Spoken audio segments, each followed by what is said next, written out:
কলিজার টুকরা ওই হাদি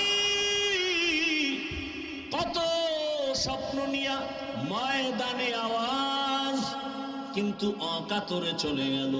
কেউ ভাবেও নাই সন্তানটারে নাকি হাতের মধ্যে নিয়ে বলেছিল, আমি যদি মরে যাই আমার সন্তানটাকে দেখে শুনে রাখিও।